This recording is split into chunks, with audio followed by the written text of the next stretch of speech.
The following podcast is going to contain spoilers, along with me, just a regular guy, talking about all the things I love, such as comics, movies, television, music, and books. So yeah, proceed at your own risk.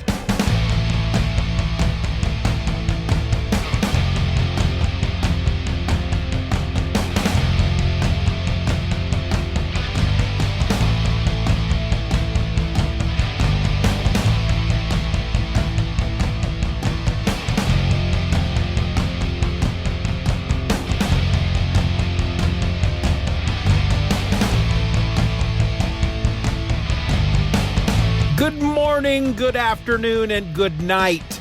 Welcome to another episode of Just Another Fanboy. I'm your host, Steven, and today I'm talking about DCeased #1, which is basically zombies in the DC universe. And talking about zombies, don't forget that you can pre-order Then a Penguin Walked In and Other Tall Tales, my collection of 4 novellas. It's available for pre-order on ebook. It releases on December the 4th. You can pre-order it now for $2.99. And why, speaking of zombies, what does that have to do with this book? Well, let me tell you. One of the 4 stories in this collection is called Fanboys of Doom, and it's chock full of zombies. That's right. If you're a lover of zombies, and who's not, you're going to get some zombies in that book. But we're not here to talk about that book, even though I just did, so I don't even know why I said that. We're here to talk about DCeased #1. Again, this is from DC Comics. This is a new book, a newer book, I should say. I think issue 5 just came out or is just coming out, but I read issue #1. This was written by Tom Taylor. I went to high school with a guy named Tom Taylor. This is not him, but I find it weird whenever I see this guy's name writing comics. Now, the title of the book is very clever. It's DCeased, but it's spelled DC, both caps, E-A-S-E-D. DCeased. DCeased. Get it? Get it? Now, if you want to go ahead and just dismiss this book as DC's version of Marvel Zombies, let me put a stop to that right now. Having only read issue #1, this is not DC's version of Marvel Zombies, okay? Yes, it's DC's zombie book. Marvel had a zombie book. Now DC's got a zombie book. We're talking like a decade apart here or more. I mean, I would like to think that if DC was going to jump all over the popularity that was Marvel Zombies, they wouldn't have waited more than a decade. Instead, they just said, nah, we're not going to do that. If we ever do a zombie book, we'll wait until we have a really good story. We're not going to do it just because Marvel did it and they did it really well and it was really popular. We'll wait. If we do it, we'll wait. If a good story comes our way, we'll go ahead and make that comic. And that's what they did, because so far, this is a really good story. Basically, what you have happening here is you have Darkseid messing around with that anti-life equation. Oh, Darkseid and his anti-life equation. I've never quite understood that to a certain extent. What his obsession is with this equation that ends life, if that's even what it is. They kind of talk about it in the beginning of this book, and I guess it's all about him having control over everyone's lives with the anti-life equation, and therefore he can use that to rule the universe. That, I guess, I do kind of get. It's like, hey, I have this thing. It's like, think about Thanos in Avengers, okay, in the Avengers movies. He's got the Infinity Gauntlet. His goal was to eliminate 50% of life across the universe. What if instead he said, hey, I've got this Infinity Gauntlet. I could snap my fingers and kill everyone like that. So unless you want me to do that, you're going to do my bidding. You're going to be my slaves, and I am going to be your lord and master. I guess that's what Darkseid, I guess that's his idea with the anti-life equation, because he's always after it. And it turns out that while Darkseid has half of the anti-life equation, the other half is in Cyborg. Now, the whole idea of this equation, and part of it being in Darkseid, part of it being in a Cyborg, it's not a concept that I can grasp easily. My mind is just like, okay, so I guess it's an equation. So I'm thinking of a chalkboard with a giant math problem on it. And you're going to get this out of Cyborg. Whatever, dude. Just get on with the book. And DCeased is there, and something happens to where they can't quite get it, or they're afraid. DCeased's afraid that if they get a hold of the anti-life equation, they won't have control over it. They won't be able to get it, I guess, from Cyborg without killing him. So they have to somehow control death and have everything happen on their terms. And so Darkseid summons death, which is in the form of the Black Racer. And they basically stick this giant hypodermic needle into the Black Racer and pump whatever it is out of him into Cyborg. And it just lets loose this virus that immediately gets into, goes from Cyborg into Darkseid, puts the anti-life equation that's been tweaked into Darkseid. He tries to get it out. He claws his face up. DCeased, who apparently cannot be taken over by viruses. He's not susceptible to viruses, apparently. He opens up a boom tube and gets Cyborg out of there, but it's too late. Darkseid is now a rage zombie, and he destroys Apocalypse. Cyborg pops up in Metropolis or somewhere on Earth, and right away, so he's got this anti-life equation in him, and as soon as he pops up on Earth, his systems connect with the internet. And he tries to put a stop to that because the anti-life equation wants to get out there on the internet. And once it's out on the internet, everybody's going to get it through their devices. So he tries to throw up a firewall. It doesn't work. The virus gets out there. There's all these people that suddenly see Cyborg pop out of, this boom tube. So what do? They pull out their phones and they start taking pictures and video. The anti-life equation, this virus, gets into their phones through the internet, starts affecting all these people, and they're suddenly infected, and they all turn into rage zombies. Cyborg, he's patient zero, but at least at this point, he's not a rage zombie. He knows what's going on. Well, then you have Superman. He's talking to Mr. Miracle and Big Barda, and he knows that Darkseid has taken Cyborg, so he wants help to go get Cyborg. And Mr. Miracle and Big Barda, they agree to go help because they know their way around Apocalypse. But then Superman's like, wait, do you hear that? And they say, hear what? And he says, screaming. And he flies out the window and he says, the whole world is screaming.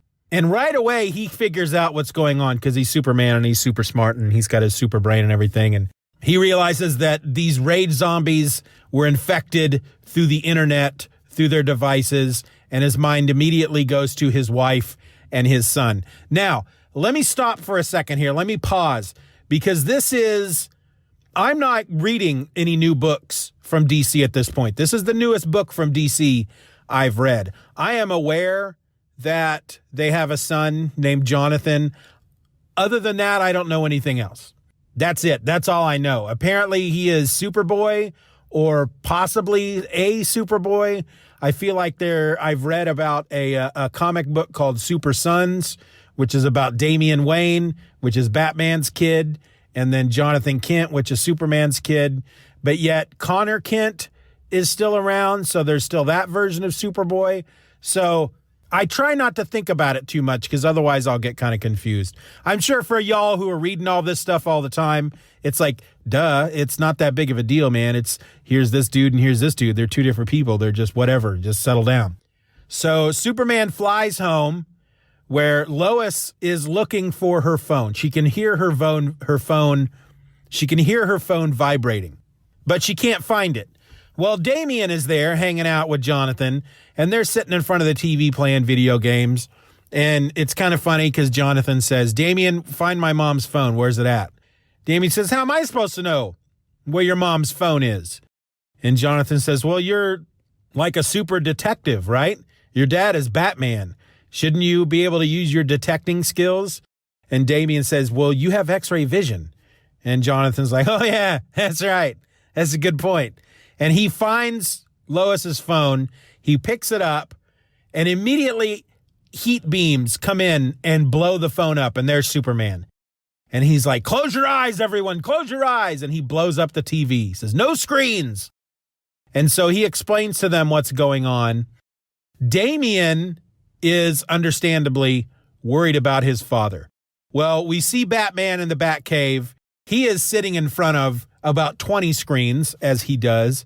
But he's already figured out what's going on. He already knows there's a problem because he's freaking Batman. And he has shut the manor off, or at least the Batcave off. He shut the Batcave off from the outside, the internet from the outside. It's all internal now at this point. And he can see what's going on. And he's asking the computer, what are the figures? What's going on? How many infected? And the computer's telling him that 600 million projected to take over the world within the next hour or something like that. 600 million people infected at this point. And then he somehow realizes, he asks the computer, I can't remember how it comes up, that the internet in the mansion itself is still open to the outside world. And he sets off an EMP immediately. Once he realizes this, he's like, oh, crap. He sets off this EMP, shuts all the electricity off in the mansion.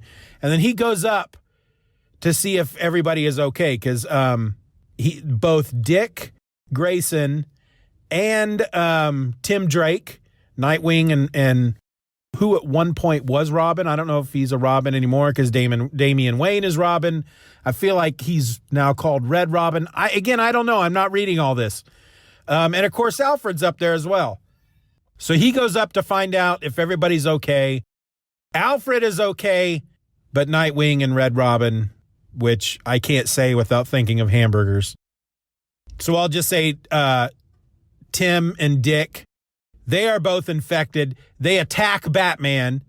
One of them is about to attack Alfred, but Batman distracts them, and they both attack Batman, and they're biting him, and blood is flowing, and he's screaming at Alfred, run, run!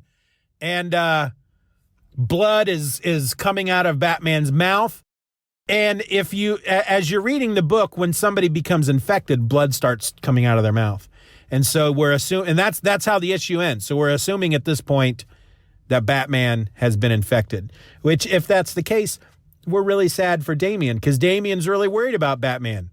And because there's some funny moments. This is not a comedy book, but it's not a straight up horror book at the same time.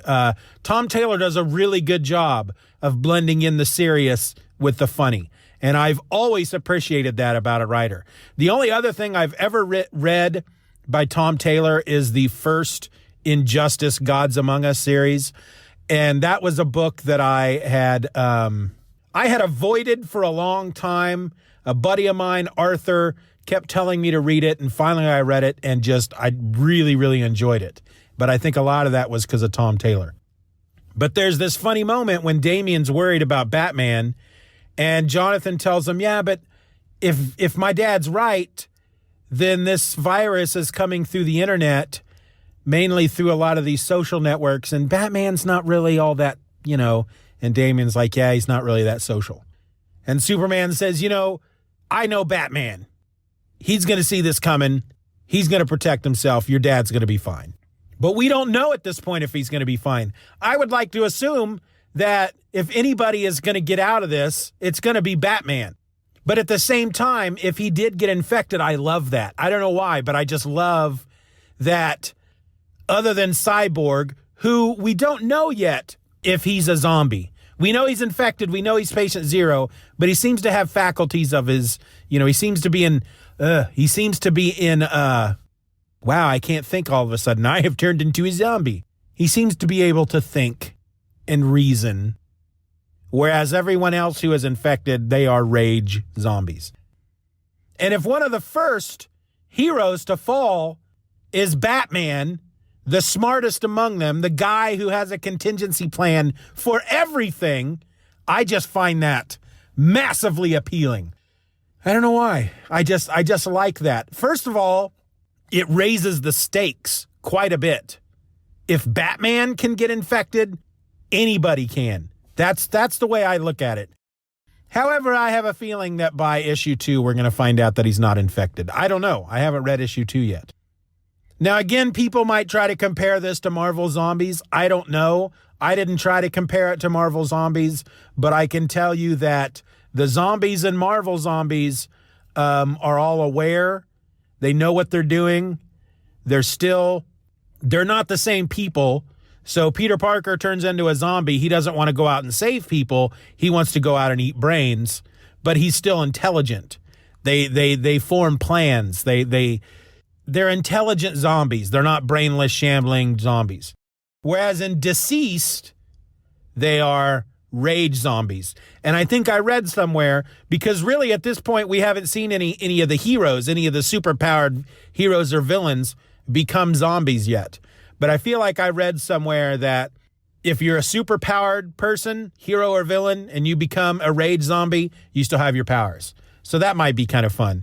That's kind of reminiscent of a novel I read, and I cannot remember what the novel was called. That's really going to drive me crazy.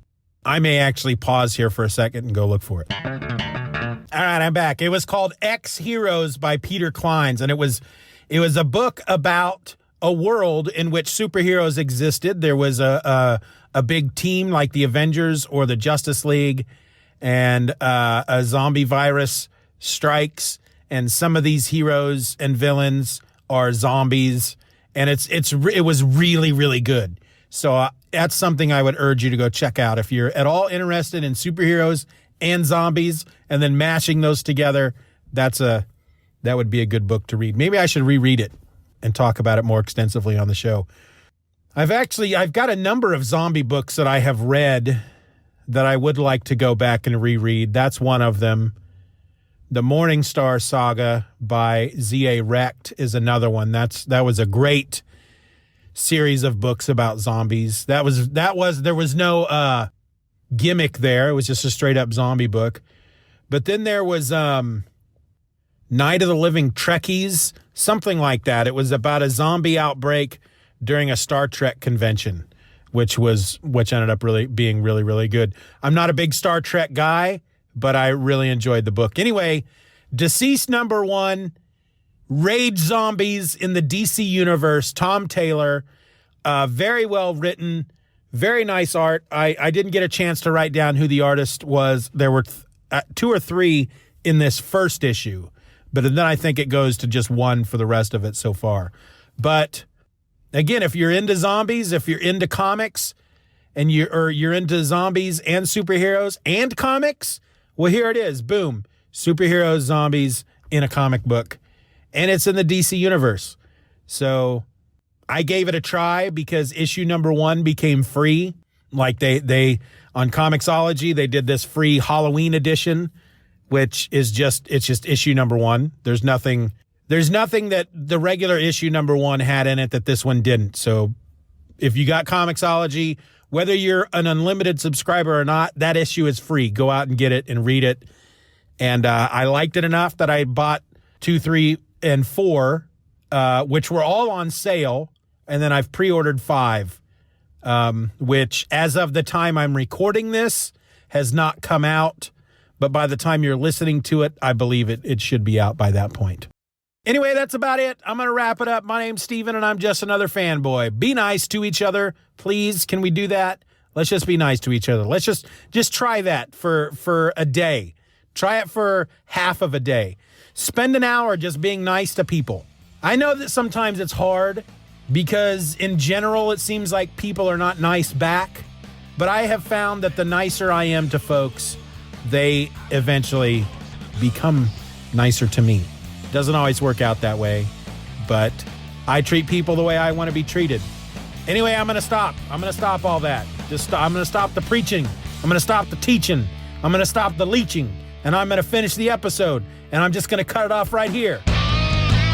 Just Another Fanboy is a presentation of the Stephen or Else podcast. Questions and comments can be directed to feedback@StephenOrElse.com. You can support the show for as little as $1 a month at patreon.com/StephenROr and get instant access to the My Other podcast, a weekly show about whatever crawls its way into my tiny little mind just moments before I tap record. You can find me on the World Wide Web at StephenOrElse.com or find me on Twitter and Instagram by searching for @StephenOrElse. I also encourage you to subscribe to the show, leave us a 5-star review, and share this episode with a friend. Just Another Fanboy is a proud member of the Comics Podcast Network. You can find that over at comicspodcasts.com. All links will be in the show notes.